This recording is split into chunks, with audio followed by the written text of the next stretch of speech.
boss, ipapakita ko sa inyo kung paano ko papakainin ng saha ng saging ang aking mga kambing. Mga boss, ganito gagayatin natin ang maninipis ang saha ng saging. Ito.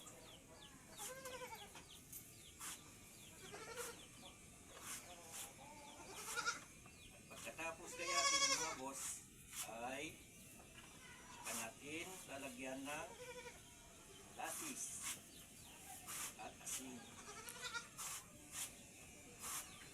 Ganito lang ang paggagayat mga boss.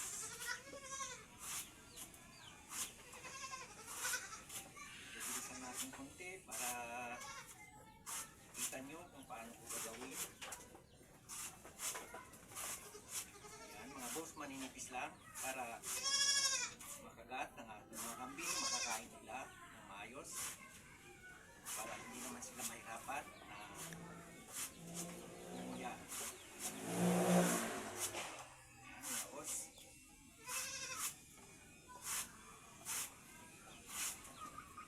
Ito'y saha ng saging mga boss. Maganda ito na pang alternatibong pagkain ng ating mga kambing, lalo na pag panahon ng tag-ulan na wala tayong mapapastulan. Maganda ito na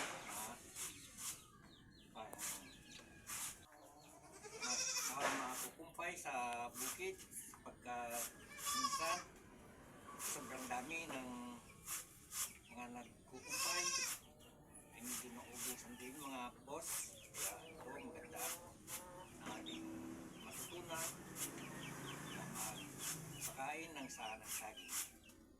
Kaya ito mga boss, siguro tama na ito.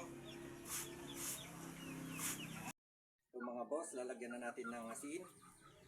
So tansyahin na lang natin mga boss kung gaano siya karami upang hindi naman siya sobrang maalat mga boss. Yan. Siguro 4 na kutsara o 5 kutsara lang. Yan mga boss.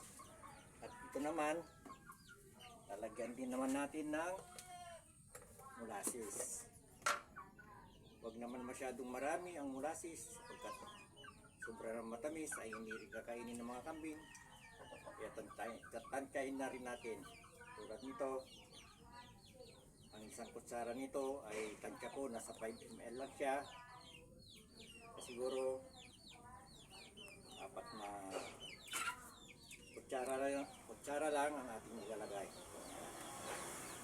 para huwag siyang masyadong matamis. Yan mga boss, upang mahalo ang asin at ang molasses. Ayan mga boss, lamasin natin para siya ay mahalo ng maayos. Yan, makikita natin nagkukulay na, nagkukulay molasses na mga boss.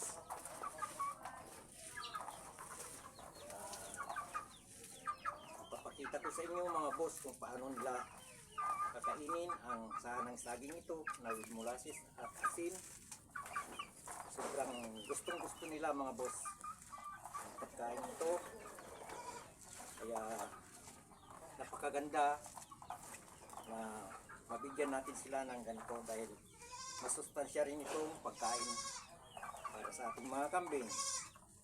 Yan mga boss, samahan nyo ako na ipapakain ko na ito sa aming mga kambing. Ito mga boss, nag-aagawan na sila. Tingnan nyo mga boss kung paano sila kumain.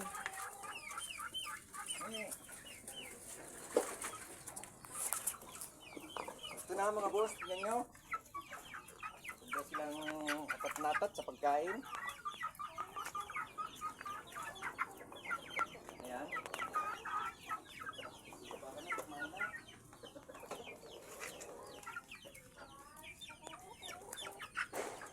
Ang gusto nila mga boss ang saha ng saging. Ayan, si Barako, nakikita na.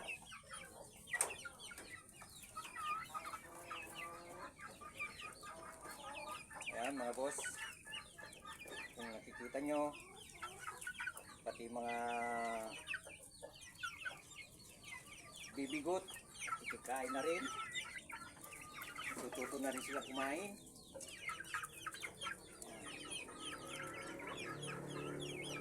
So, mga boss, kung